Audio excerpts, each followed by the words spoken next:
요즘 제 첫째 딸아이가 이사 준비를 하느라고 제게 강아지를 맡겼습니다. 위켓이라는 강아지인데 아주 착하고 귀엽습니다. 처음에는 좀 서먹하고 딸아이가 나가면 안절부절하며 힘들어 하였지만 2주 정도 지나며 산책도 같이 하고 훈련도 시켰더니 점점 가까워졌습니다. 지난 목요일 딸아이가 짐을 가지러 산타로사로 먼저 올라갔음에도 불구하고 잠시 아쉬워하기는 하였지만 금방 외로움을 잊고 저와 재미있게 놀았습니다. 이제 제가 아주 가까운 사람으로 느끼는 것 같습니다. 시간이 지나고 서로 알아가는 가운데 신뢰가 쌓이고 믿음이 쌓이면서 이제 저를 믿고 따르게 된 것입니다. 참으로 관계에 있어서 신뢰만큼 중요한 것이 없다는 생각을 다시 한번 해보게 되었습니다. 위켓과 가까워지기 위한 전제가 무엇일까요? 그것은 다름 아닌 신뢰입니다.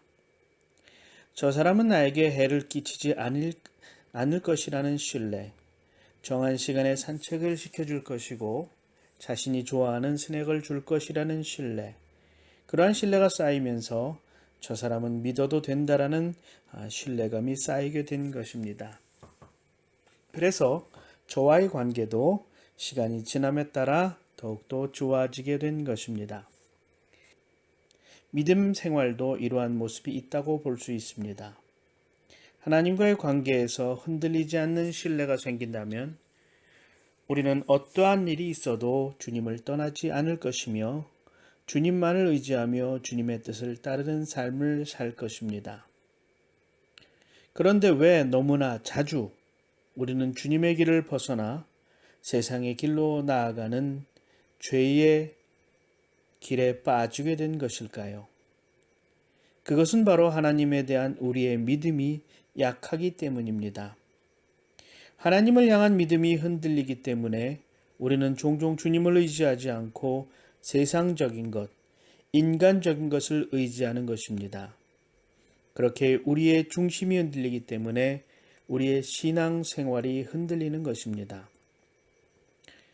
그렇다면 어떻게 하여야 하나님과의 관계를 올바로 세우고 신뢰를 쌓아갈 수 있을까요?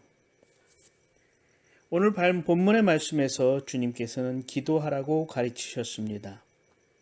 우선 주님께서 기도를 가르치시기 전에 어떻게 기도하여야 하는지를 우리에게 알려주셨습니다. 자기 자랑하려고 내놓고 기도하지 말고 골방에 들어가 은밀한 중에 하나님께 기도하라고 하였습니다. 또한 중언부언하지 말고 자신의 중심을 드리는 기도를 드리라고 권면하였습니다. 이 가르침의 핵심을 가만히 보면 다름 아니라 하나님께 집중하라는 것입니다.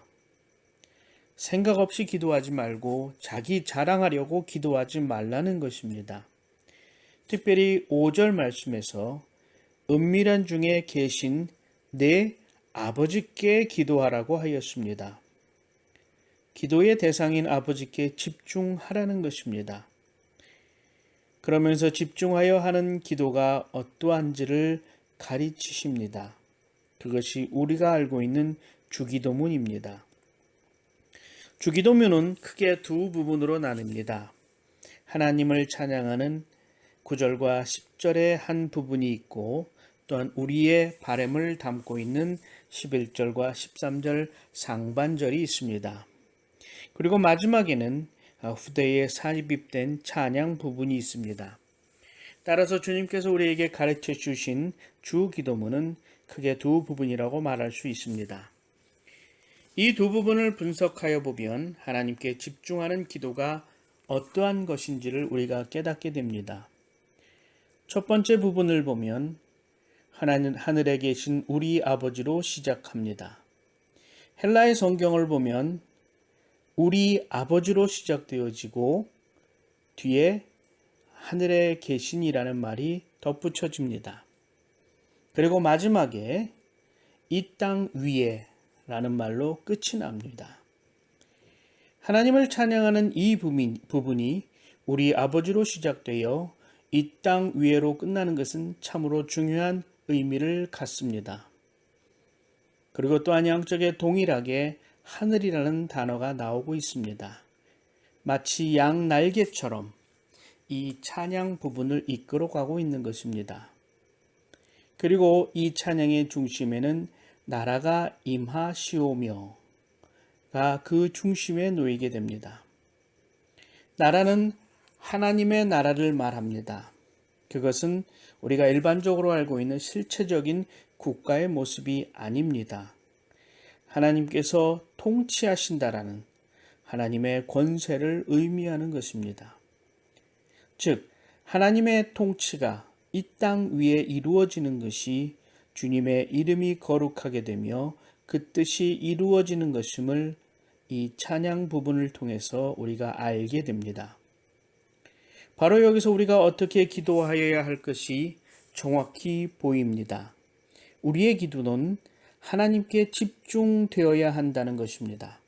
하나님을 찬양하는 것, 하나님을 내 주로 고백하는 것의 핵심은 바로 하나님의 통치를 인정하고 받아들이며 그의 뜻이 이 땅에 이루어지기를 소망하며 그것을 성취하기 위해서 우리가 하나님의 자녀로서 주님의 백성으로서 헌신하기로 결단하는 것, 그것이 바로 기도의 핵심이 되어야 한다는 것입니다. 우리는 종종 기도의 문제를 지적할 때에 바로 자신의 소망, 자신의 욕망을 이루기 위한 기도를 너무나 많이 한다고 스스로 지적합니다. 당당뉴스의 최재석 칼럼을 보면 한국 교인들은 팔복을 받을 만한 삶을 살려고는 하지 않고 무조건 육신을 위한 오복을 달라고 기도한다라고 한국 교회의 샤머니즘적인 기도의 문제를 지적하였습니다.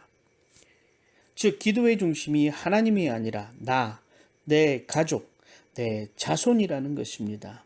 그것이 요즘 우리가 하는 기도의 문제라는 것이에요.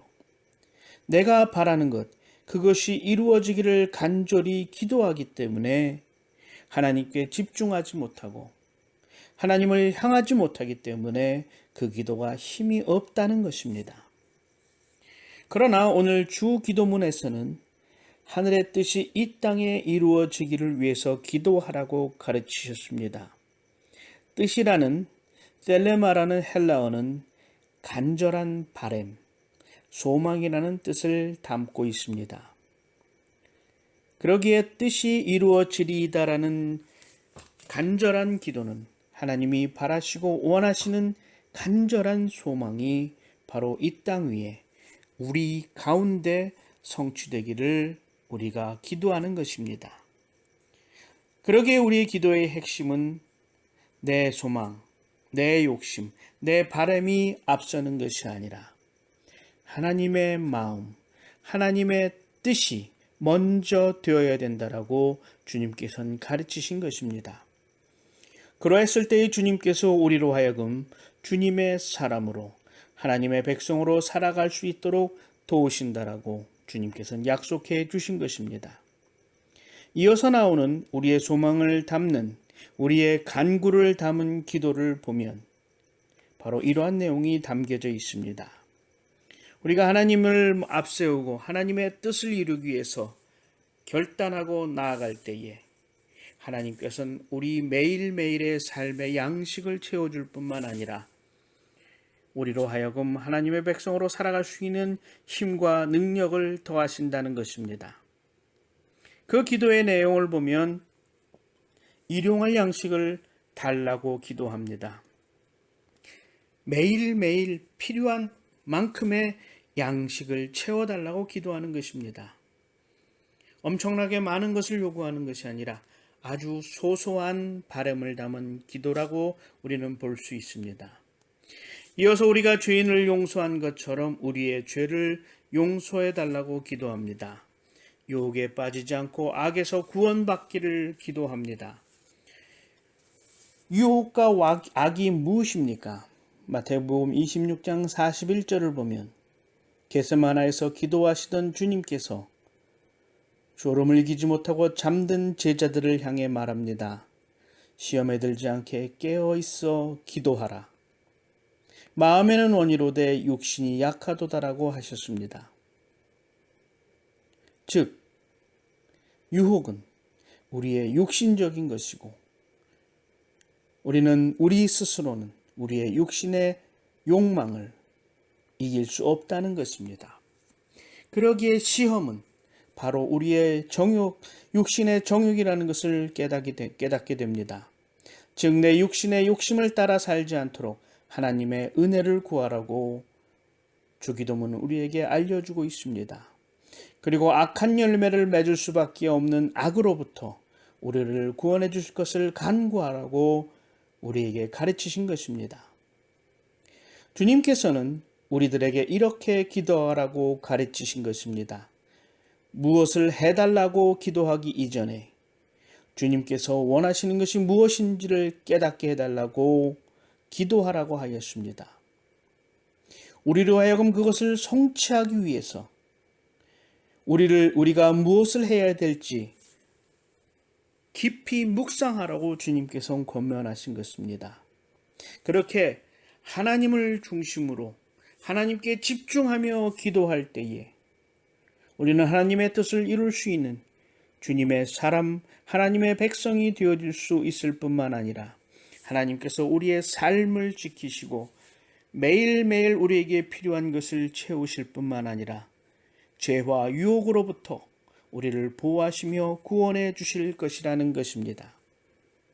지금 우리는 이러한 기도를 해야 할 때입니다. 참으로 어려운 시기이지만 또한 우리에게 기도하며 하나님의 뜻이 무엇인가를 물을 수 있는 소중한 시기입니다. 이 시기에 주님의 뜻이 무엇인지를 고민을 하며 살아가야 할 때가 아닌가 생각합니다. 하나님의 뜻이 무엇인지, 하나님께서 우리에게 바라시는 것이 무엇인지 이 시기에 우리가 다시 한번 깊이 고민하고 묵상함으로 하나님께서 원하시는 성도의 모습을 갖출 뿐만 아니라 신앙적으로 더욱 성숙해지는 기회를 얻어야 할 것입니다. 주님께서 우리에게 가르치신 기도의 모습, 그것은 온전히 하나님께 집중하라는 주님의 간절한 권면이 담겨져 있는 것입니다. 저는 오늘 우리 교회 성도 여러분 모두가 주님께서 우리에게 가르치신 이 기도의 모습을 통하여 주님께서 원하시는 성도의 모습을 이룰 뿐만 아니라 신앙과 믿음이 더욱더 성숙해지기를 간절히 바라고 소망합니다.